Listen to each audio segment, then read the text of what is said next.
Oi pessoal, tudo bem com vocês? Eu sou a Malu e sejam bem-vindos ao meu canal. No vídeo de hoje nós vamos fazer aqui mais uma página do meu Reading Journal com a minha última leitura, que foi mais um livro da série Manual de Assassinato para Boas Garotas. Logo de cara, eu devo dizer que eu senti esse livro começando muito mais frenético do que o primeiro.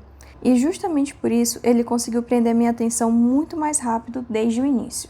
Então, desde que começou, eu já estava ávida por ler e saber como a história iria desenrolar, como ela iria terminar, todo o mistério que iria acontecer ali. Eu com toda certeza gosto de como a autora consegue ir construindo as relações da personagem principal com os outros envolvidos na história, e como ela também consegue construir uma narrativa que prende a gente a cada instante. Nesse livro, bem mais do que no primeiro, sempre que eu tentava parar de ler, eu não conseguia.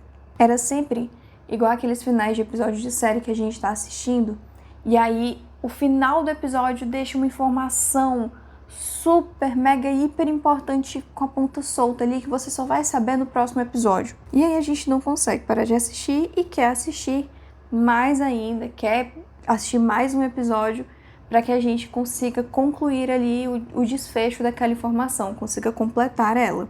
E é aí que o meme do leitor que fica dizendo, só mais uma página, se torna real e você vai dormir mais de 2 horas da manhã, como que aconteceu comigo, e fazia anos que não acontecia.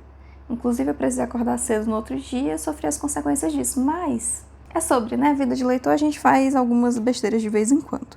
O famoso, eu não preciso dormir, eu preciso de respostas. E as respostas vêm no dia seguinte como consequências de uma noite mal dormida, mas tá tudo certo. Eu fiquei com toda certeza indignada com alguns fatos que aconteceram, principalmente por ter muitas coisas que estão literalmente na cara de todo mundo, mas parece que todo mundo resolve fechar os olhos para aquilo e fingir demência. Então tá tudo acontecendo, tá tudo na cara de todo mundo. A única pessoa que vê é a Pip. E aí eu fico assim, cara, ninguém vai acreditar nela, ninguém vai ajudar. Por favor, sejam mais ativos. Mas não acontece, tá tudo certo. A Pip é a nossa personagem principal, mas além da gente saber que ela é a personagem principal e que realmente as coisas vão acontecer mais com ela do que com os outros, faz parte da história eles ficarem meio alheios ao que tá acontecendo, ainda assim causa uma revolta na gente. E isso faz parte do contexto da história ali, né? Óbvio. E além disso, eu também achei injusta e me indignou um pouco a forma com que a Pip foi forçada a se envolver nesse caso, sabe? A forma com que ela foi e teve que ser a pessoa que iria investigar tudo aquilo, iria se envolver de novo com aquilo, principalmente depois do final do primeiro livro. Eu senti um pouco de indignação por aquilo. Eu obviamente queria que ela investigasse, obviamente queria, mas é como eu falei do fato anterior. Existem algumas coisas que precisam acontecer para que a história se desenrole. Inclusive, a gente se sentir indignado com alguns acontecimentos. Isso faz com que o livro seja muito bom. Agora, uma coisa que me chamou muita atenção e que eu amei nesses livros, e que com certeza também chamou minha atenção, pelo quanto é bem feito foram os desenhos, as fotos de arquivo, as provas, os e-mails, tudo. Tudo que eles colocam ali de representação visual me chamou muita atenção. Ver o que os personagens viram é muito interessante, porque às vezes a gente imagina de um jeito ou até tem dificuldade de imaginar o que está acontecendo, o que eles falaram, como aconteceu ou o que eles estão realmente visualizando. E quando a gente vê aquelas fotos ou os desenhos, fica tudo mais claro na nossa mente. Então eu amei e super torna a experiência mais imersiva. Agora, falando um pouco sobre o meu ritmo de leitura para esse livro, eu achei surpreendente. Tá? Por mais que eu tenha ficado alguns dias sem ler durante o processo, todos os dias em que eu li foram dias muito proveitosos, em que a leitura fluiu extraordinariamente bem. E tinha muito tempo em que isso não acontecia. E eu fico muito feliz quando isso acontece, porque eu sei que a leitora ávida por livros que existe em mim ainda tá ali. A pessoa que passa horas lendo e não vê o tempo passar, ainda tá aqui. Só que hoje ela tem muitas outras responsabilidades e precisa dividir ali a atenção com essas coisas. Quando eu estava no ensino médio era mais fácil, né? Porque, por exemplo, eu queria ler alguma coisa, eu parava de estudar e ia ler. E hoje não é tão bem assim, né? Então algumas coisas que a gente acha que se perdem no meio do caminho, quando a gente se torna adulto e ganha outras responsabilidades, é nessas horas que a gente vê que ainda estão ali, só que elas precisam de oportunidades para se mostrar novamente, e às vezes essas oportunidades não são tão frequentes. E assim, a leitura fluiu tão bem que eu me surpreendi em conseguir ler mais de 100 páginas em 2 dias seguidos, coisa que realmente eu não estava conseguindo fazer. Às vezes eu lia, 2 páginas em um dia. E fluiu tão bem a minha leitura com esse livro que eu li mais de 100 páginas e nem percebi. Eu só percebi quando eu fui fazer as anotações no meu caderno de leitura. E isso foi muito legal. E mais uma vez eu fui pega pelo plot twist dessa história. E eu amo isso. Gente, eu amo ser pega pelo plot twist das histórias. Porque quando a gente tá lendo histórias, principalmente em que tem uma investigação, porque outros livros têm plot twist, mas às vezes eles não estão tão explícitos que vão acontecer. Mas histórias de investigação, geralmente você sabe que vai acontecer alguma coisa diferente do que você está imaginando. O que torna interessante é você ver se você chegou perto ou não.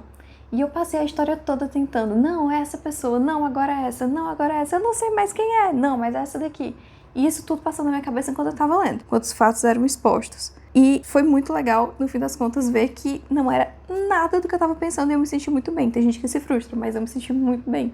Porque eu disse assim, caraca! Conseguiu me pegar assim, muito de surpresa. Nunca, de todas as coisas que eu imaginei, nenhuma delas levou para um ponto próximo do que realmente foi o final. E agora, enquanto eu estou gravando esse vídeo, eu, inclusive, já estou lendo o 3º livro. Eu tô um pouco mais da metade dele já, tá? E assim, eu já esperava que ele fosse começar contando que a Pippi iria ficar como ela ficou. Eu não tinha noção da profundidade de como ela iria estar, de como seria, né, de fato descrito como ela ia estar, mas eu tinha uma noçãozinha de que ela iria estar daquela forma, né? Eu já esperava um pouco daquilo ali pro início do 3º livro. E eu vou confessar pra vocês, se tem uma coisa que eu tenho muita dificuldade e que tá sendo muito mais difícil falar quando eu estou citando esses livros, é conseguir falar deles sem dar spoiler pra vocês. Porque eu já tenho uma dificuldade de não dar spoiler quando eu tô falando de certos livros, mas aqui no canal eu não posso fazer isso, porque vai chegar gente aqui que não conhece. Então, tem coisas que eu gostaria de falar com vocês, tem coisas que eu gostaria de explicitar melhor aqui do que é que eu tô falando, mas eu não posso. E então vai ficar na imaginação de vocês, quando vocês lerem, tentar adivinhar do que é que eu tava falando aqui em todos os momentos do vídeo. Agora, falando um pouquinho da página, eu optei por fazer algo mais simples dessa vez. Eu ainda tentei pensar em uma forma de fazer a ideia das fitas adesivas que a gente vê na capa do livro e de como escrever por cima delas para ficar o máximo parecido, mas eu não consegui ter uma ideia que me convencesse de que realmente ficaria bom no final. E eu não vi nenhum vídeo de alguém fazendo algo próximo ao que eu fiz no vídeo passado, na página passada, né, com o 1º livro. Então, eu optei pelo mais simples, pelo que eu já sabia que funcionaria, que é copiar o máximo possível as letras da capa para que elas fiquem o mais próximo possível do que elas já são ali.